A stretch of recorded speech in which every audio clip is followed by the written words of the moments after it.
প্রিয় দর্শক, আজকে প্রথম যেই প্রশ্নটি আমাদের সম্মুখে আলোচনার জন্য সন্নিবেশিত হয়েছে, আমরা বুঝতেই পারছি যে আজকে আমাদের বাংলাদেশের সামাজিক প্রেক্ষাপটে এবং গোটা দেশব্যাপী ব্যাপক ক্ষোভ, ঘৃণা এবং উত্তেজনা সৃষ্টি করেছে যেই ইস্যুটি, সেটি হলো নারী নির্যাতন, নারী ধর্ষণ।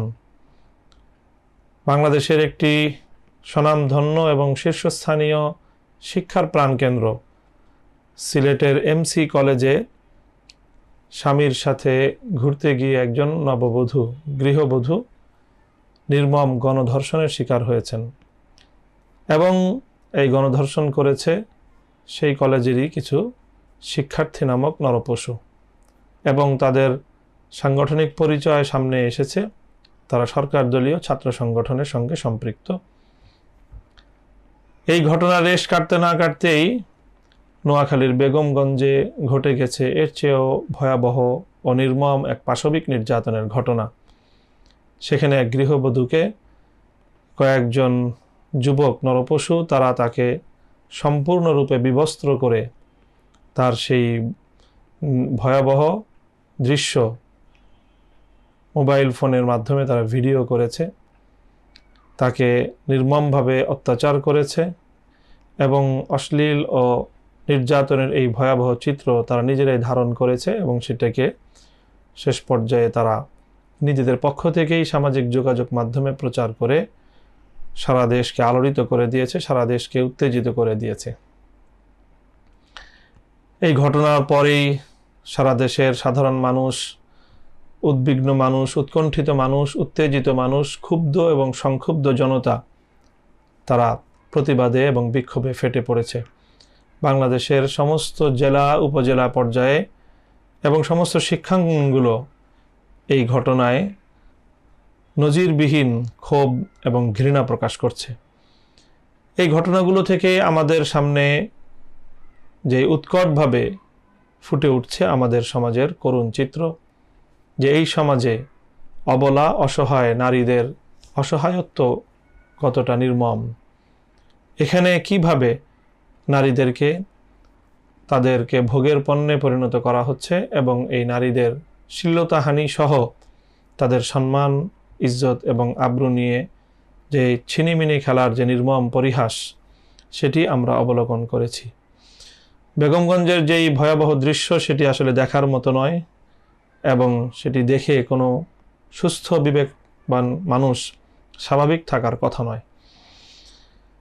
তো এই প্রেক্ষিতে কেন এটা ত্রাহি ত্রাহি করে দ্রুত গতিতে কেন এই পরিস্থিতি বৃদ্ধি পাচ্ছে, এটির কারণ আমি অবশ্যই বলবো। এক তো হলো আমাদের সামাজিক যে অবস্থা, সমাজে যে নৈতিকতার যে অবক্ষয়, সেই অবক্ষয়েরই উৎকৃষ্ট প্রমাণ এই উপর্যুপরি এই ধরনের ঘটনার সংগঠন। আমরা মনে করি যে ঘটনার মূল কারণ হলো যে আজকের যুব প্রজন্ম তারা নৈতিক শিক্ষার তুলনায় তাদেরকে নানা ধরনের বখাটেপনা, নানা ধরনের সন্ত্রাস এবং অনৈতিক কাজের সাথে সম্পৃক্ত করে দেওয়ার বহুমুখী আয়োজন চলছে। এগুলো থেকেই সমাজে তৈরি হচ্ছে বখাটে সন্ত্রাসী যুবকদের। শিক্ষাঙ্গনগুলো এই বখাটে সন্ত্রাসী চাঁদাবাজ মাস্তান ধর্ষক যুবকদের তাদের দখলে অনেকটাই বলা চলে। এর বড় কারণ হলো আমাদের দেশের সামাজিক অবস্থা এবং বিশেষ করে আমি প্রচলিত রাজনীতিকেই এর জন্য প্রধানত দায়ী করব। আমাদের দেশের ক্ষমতার যে চর্চার রাজনীতি, সেই রাজনীতির সঙ্গে যারা সম্পৃক্ত, সারা দেশে প্রত্যেকটি ক্ষমতার চর্চাকারী রাজনৈতিক নেতা তার রাজনীতির স্বার্থে সন্ত্রাসীদেরকে এবং চাঁদাবাজ মাস্তান নেশাখোরদেরকে লালন পালন করতে হয়। এমন কোনো পাড়া মহল্লা বাংলাদেশে খুঁজে পাওয়া যাবে না যেখানে এমন বিপুল পরিমাণ উঠতি তরুণ এবং যুবক নেই যারা সমাজে পড়াশোনার সঙ্গে সম্পৃক্ত নয় বা পড়াশোনা করলেও নামকাওয়াস্তে কোনো প্রফেশন নেই। তাদের একমাত্র কাজ হলো বড় ভাই নামক নেতার চামচামি করা এবং তার চাটুকারিতা করা এবং বিভিন্ন রাজনৈতিক সভা সমাবেশ এবং রাজনৈতিক পারপাস সার্ভ করা, ক্ষমতা অর্জনের লাঠিয়াল হিসেবে ব্যবহৃত হওয়া।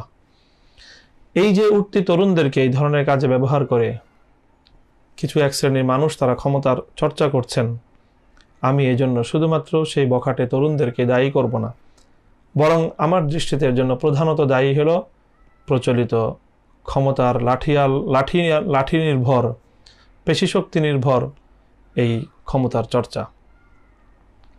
সেটাই আমাদের শিক্ষাঙ্গনগুলোকে এই ভয়াবহ পরিস্থিতির দিকে ঠেলে দিয়েছে। এবং এই ধরনের যারা বখাটে তরুণ যুবক, তারাই বিভিন্ন অঞ্চলে বিভিন্ন এলাকায় এই রকম একের পর এক অপরাধ তারা ঘটিয়ে যাচ্ছে। খুব এর সামান্যই জনসম্মুখে প্রকাশিত হচ্ছে মিডিয়ার মাধ্যমে অথবা বিভিন্ন কল্যাণে, আর যা লোকচক্ষুর অন্তরালে থেকে যাচ্ছে সেগুলো এই প্রকাশ পাওয়া ঘটনার তুলনায়ও বহু গুণ বেশি।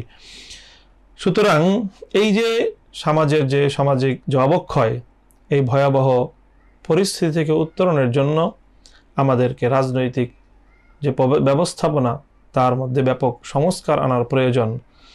সামাজিক নৈতিকতা এবং এই সন্ত্রাস নির্ভর যে রাজনীতির ব্যবস্থা, এ থেকে আমরা যদি বেরিয়ে আসতে না পারি তাহলে আমাদের পক্ষে এই বিপর্যয়ের মোকাবেলা করা সম্ভব হবে না। এছাড়া আমাদের প্রচলিত যে বিচার ব্যবস্থার দুর্বলতা রয়েছে সেটিও এর জন্য অনেকাংশে দায়ী। যে একজন ধর্ষক, ইফটিজার অথবা যৌন হয়রানিকারী মানুষকে, অপরাধীকে যথাযথ শাস্তির আওতায় আনতে প্রচলিত বিচার ব্যবস্থাও অনেকটাই ব্যর্থ। কাজে এই সকল কারণেই এই অপরাধ প্রবণতা হু করে বৃদ্ধি পাচ্ছে। এ থেকে পরিত্রাণের আমরা বিশ্বাস করি একমাত্র উপায় হলো যে সমাজে ন্যায়নীতির প্রতিষ্ঠা, সমাজে নৈতিকতার চর্চা করা এবং সর্বোপরি একটি কঠোর ভারসাম্যপূর্ণ এবং মজলুম ও অধিকার হারা মানুষের অধিকার নিশ্চিত করবার যে ব্যবস্থা, এমন একটি বিচার ব্যবস্থা প্রণয়ন এবং সেই বিচার কার্যকর করা, এর মাধ্যমেই আমরা এই ভয়াবহ পরিস্থিতি থেকে পরিত্রাণ পেতে পারি।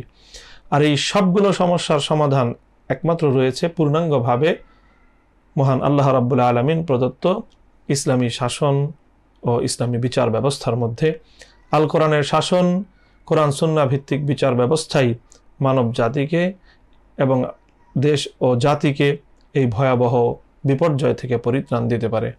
সুতরাং আমরা যত দ্রুত এই কথাটি উপলব্ধি করতে পারবো এবং যত দ্রুত আমরা কোরআনী শাসন ব্যবস্থা, বিচার ব্যবস্থার দিকে ফিরে যেতে পারবো, ততই আমাদের জন্য কল্যাণ হবে। নারী, পুরুষ এবং সাধারণ মানুষ নির্বিশেষে সকল মৌলিক অধিকারগুলো একমাত্র ইসলামই পরিপূর্ণভাবে নিশ্চিত করতে পারে।